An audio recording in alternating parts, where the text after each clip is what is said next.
Ei, gente, tudo bom com vocês? Meu nome é Adalmo, esse é o Gira Trinco, esse é o 145º vídeo do canal e hoje a gente vai falar sobre o livro Degola, da Monique Malcher, um livro da Companhia das Letras deste ano 2025, um lançamento super recente. A Monique já ganhou um prêmio Jabuti pelo livro Flor de Gume, que ganhou o melhor livro de contos, não sei em que ano, já me esqueci. Eu não li o livro, mas tá aí pra quem quiser ler também. E vamos falar sobre o Degola, vamos começar com a premissa. E, de uma forma prática, eu descreveria o livro como a história de uma menina chamada Sol, ela que com a família vai mudar de Santarém para Manaus. Eles vão viver em Manaus em uma ocupação, e isso vai ser muito importante para o livro. Esse livro vai ter várias tragédias. Essa família vai passar por umas coisas assim. A mudança, inclusive, é meio motivada não só pela questão da Zona Franca de Manaus e essa ideia de prosperidade, mas também por causa de um acontecimento trágico. E, além disso, quem narra pra gente a história é a Sol já adulta, ela que vai narrar pra gente o que aconteceu na vida dela, basicamente.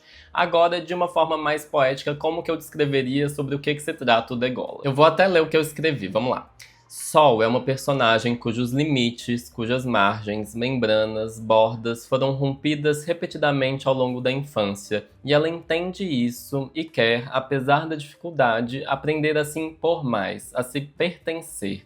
Parte do processo é contar essa história. E como que ela vai contar isso pra gente? Vamos falar um pouco sobre o estilo do livro. E eu diria, como tal, assim, 1000 resenhas desse livro, todas falavam que o livro era poético, porque ele realmente tem uma prosa de poesia. Ele tem algo teatral, e eu acho interessante como o livro também tem algo de infantil, assim, na escrita. Eu diria que, apesar dela ser uma narradora já adulta, ela tá voltando nessa fase da infância dela, que essa mudança, eu esqueci de falar, mas essa questão toda de Manaus, da ocupação, durante a infância dela, é um negócio que marcou muito. E é legal porque esse retorno que ela faz realmente precisa dar voz a essa criança. Então eu achei uma ótima escolha. O livro tem um pouco dessa poesia da criança também. Isso foi um toque muito legal. E tem uma frase que eu achei interessante, que eu acho que sintetiza isso também, que é, abre aspas, a dor não me coroou com ensinamentos, só me fez demorar a gostar de estar viva no mundo que os adultos me apresentaram. Mas, além de poético, esse livro também é bem pesado, bem mesmo. Ele é triste, ele é doloroso, e eu diria que ele carrega uma culpa, aquela culpa de quem não é culpada das coisas, aquela culpa da pessoa que não se perdoa, mas que não necessariamente cometeu fez alguma coisa que merecesse esse sentimento, mas a pessoa não deixa de sentir isso. E eu diria que a personagem ela vai estar imersa em solidão. E isso me fez lembrar de outros dois livros. Um deles é o Corpo Desfeito, da Jarid Arraes, e que também tem essa pegada da infância. Eu acho que é uma comparação mais no sentido de sentimento, não que vai tratar das mesmas coisas. Não levem longe essa comparação, pelo amor de Deus. E o outro livro é o Sismógrafo, que também vai ter uma coisa um pouco depressiva, talvez. É um tipo de angústia, é um tipo de peso, assim, o livro pesa muito. O Degola, ele tem essa coisa de parecer que ele tá se afundando. E a imagem do barro, inclusive, que tem na ocupação, é muito forte no livro, então tá super combinando. E se tratando de ocupação, uma coisa que é interessante é esse livro ser do norte do país, né? E pra quem acompanha o canal há muito tempo, você sabe que eu fiz o giro pelo Brasil, eu li um livro de cada estado.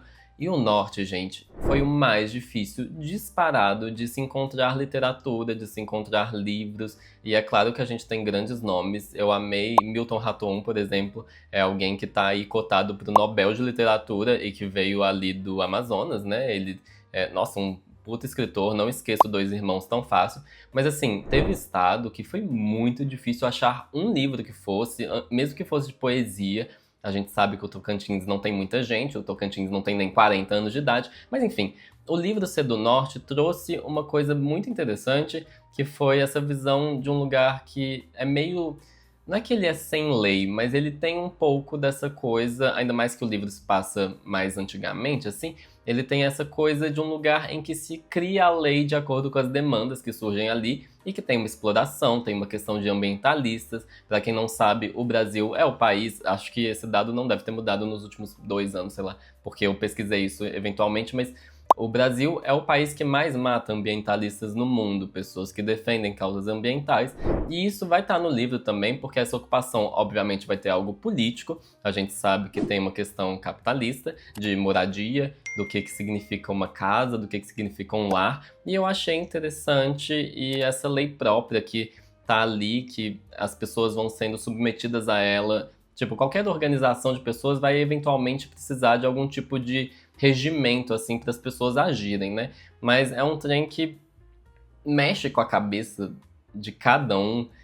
É meio imprevisível, assim, saber como que as pessoas vão reagir a algumas coisas e como elas vão se defender e como elas vão ser atacadas também. É um livro que vai mexer muito com essa coisa de quão profundo pode ser psicologicamente você estar nesse ambiente e você realmente ter que sobreviver ali e saber lidar com as coisas, mas assim, não que ele seja uma análise sociológica propriamente, mas também é de certa forma. E nisso a gente também vai perpassar por humilhação, por covardias, por crueldade. O livro tem muito de crueldade, eu acho que esse é um traço bem interessante.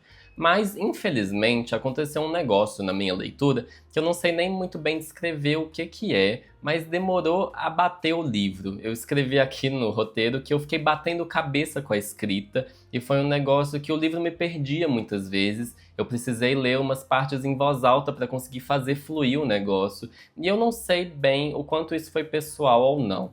Ele não estava me conquistando, ele não estava me movendo, ele não estava me prendendo, o Degolla. E nisso eu senti que ele era direto demais, em momentos em que eu queria nuances, e que ele era realmente muito detalhado quando eu queria que ele fosse objetivo. E aí eu notei que era um negócio que não estava indo, não estava tendo essa sintonia, e eu acho que talvez seja algo que não seja só culpa minha. Eu sentia que o livro tendia um pouco à generalização, quando falava muito que tudo, que nunca, que sempre, usava essas palavras assim que vão generalizar. E é difícil porque, assim, tem momentos em que a gente vai querer englobar tudo, e é óbvio que o livro realmente tem essas texturas, não é como se ele fosse plano, mas, sei lá, eu fiquei caçando um pouco pra entender por que que eu me senti do jeito que eu me senti. Mas a voz das personagens também tinha momentos em que eu sentia que elas eram parecidas ou não muito bem trabalhadas, e eu nem ia falar sobre isso se não fosse a carta do pai que existe neste livro. E assim, não me conquistou essa carta nem um pouco. Eu não conseguia acreditar que era ele falando. Me incomodou sentir que a voz do pai não era própria dele. É um negócio que é meio comum na literatura, personagens terem habilidade de escrita ou fazerem grandes discursos, assim, e você sente que aquilo vem não exatamente do nada. Ela fala que existia um contexto de cartas e tal, mas não sei, não me pegou, eu não consegui entrar naquilo. E é triste, mas falando do pai, eu gosto, apesar de tudo nesse livro, eu gosto dos pais da Sol. E isso é um negócio que quem leu talvez vai se assustar, mas é aquela coisa, você entende porque que as pessoas são complexas, né? Que as pessoas fazem coisas boas e ruins, e que elas vão, às vezes, fazer coisas que impactam muito uma criança, por exemplo.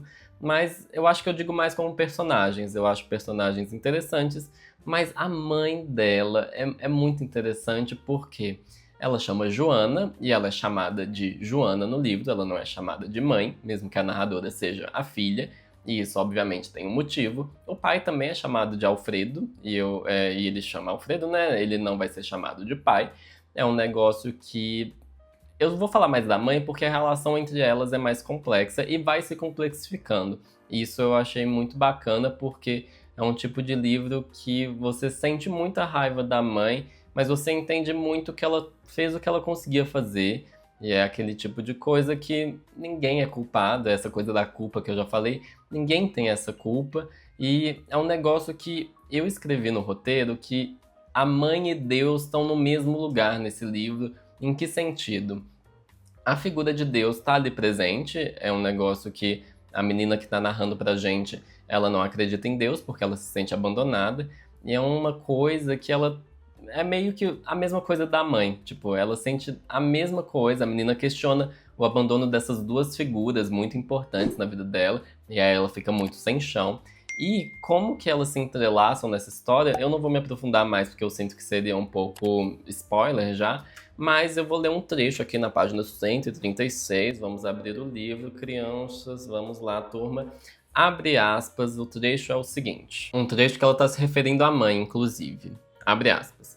Em algum lugar dentro de mim, sentia que se ela me odiasse, aquilo me manteria viva. Mas secretamente sempre quis ser a favorita dela e de Deus. E aí, aos poucos, eu fui entendendo que o livro é sobre a Sol e ponto. Não era sobre nenhuma outra coisa. Tem um zoom muito grande nela. Parece aqueles. Eu lembrei muito de filme de terror que grava a pessoa, não falando que o livro tem essa aparência tão ridícula, mas é um negócio que fica muito na Sol, fica muito dentro da cabeça dela, e às vezes eu me perguntava, e o resto da ocupação, que você fala que é um lugar que não tem privacidade, mas então cadê as pessoas invadindo sua privacidade? Cadê a escola que você cita, que existe? Quem são essas pessoas? E cadê esse tal de Gabriel, que é citado, que é uma história que parece que é muito dramática também, muito trágica, mas que é tipo, é um nome que tá ali que não significa nada. Eu fiquei me perguntando o que que são essas outras coisas, o que que tá acontecendo, por que que isso não tá sendo falado. Até que eu entendi que realmente é sobre a Sol e ponto, ia ser sobre ela, e aí eu me acostumei com esse foco. E então eu vi ternura nas conversas com as galinhas, a questão da natação. Eu vi ali um carinho meu e da personagem, obviamente, pela irmã Eliana, que é uma outra personagem, que é interessante, é tocante, mas assim, é tocante sim, mas poderia ser bem mais. Eu acho que é o tipo de coisa que o livro não me emocionou, eu acho que talvez seja esse o problema. Eu senti algumas coisas, né, como se fosse uma coisa totalmente apática, mas foi um negócio que eu vi as pessoas falando que choraram horrores com esse livro. Eu ficava, gente, será que eu morri por dentro? Será que já aconteceu? Será que eu perdi os sentimentos mesmo? Será que eu não tô mais. Eu tô anestesiado real? Porque é aquela coisa, você fica assim. Ou seja, sem palavras, e sem palavras eu também fiquei com o final do livro, porque foi um final muito corajoso. E se o livro é pesado, o final é pesadíssimo, e é aquela coisa que eu admiro muito. Eu tenho notado uma tendência na literatura brasileira contemporânea de algumas autoras que estão tentando puxar o limite do que pode ser falado ou não, do que pode ser abordado ou não, e de como isso acontece. Eu tenho gostado. E aí, já concluindo o vídeo aqui, já concluindo a minha resenha, eu acho legal a experimentação do livro, mesmo que ele não tenha me pegado. Se você ainda está curiosa com o que acontece dentro do Degola, você pode ler, eu acho que vai valer a pena. Mas é aquela coisa, se esse vídeo não te convenceu, mesmo eu falando coisas boas e coisas ruins, eu não sei, não consigo recomendar de boca cheia. Infelizmente, a própria Monique me mandou esse livro, gente. Então, é um negócio que eu tô sendo muito sincero aqui. Eu acho que às vezes eu queimo umas pontos nesse canal, mas eu falo com muito carinho também. O que não me pegou, eu acho que pegou muita gente no livro. Então, é aquela coisa. Eu não sei até que ponto foi pessoal ou não, se foi uma leitura. Não sei. As questões de escrita que eu mencionei podem não significar nada pra muita gente, mas assim, tem ternura, tem uma profundidade, mas não me conquistou, infelizmente. E esse foi o vídeo de hoje, gente. Muito obrigado a quem ficou até aqui. Te convido a curtir o vídeo, a se inscrever no canal, ao que mais? A comentar aqui. E é isso. Me segue no Instagram também, no TikTok, em outras redes. E também tem um Substack agora. E já me alonguei demais. É isso, gente. Um abraço e um beijo pra vocês e até o próximo vídeo.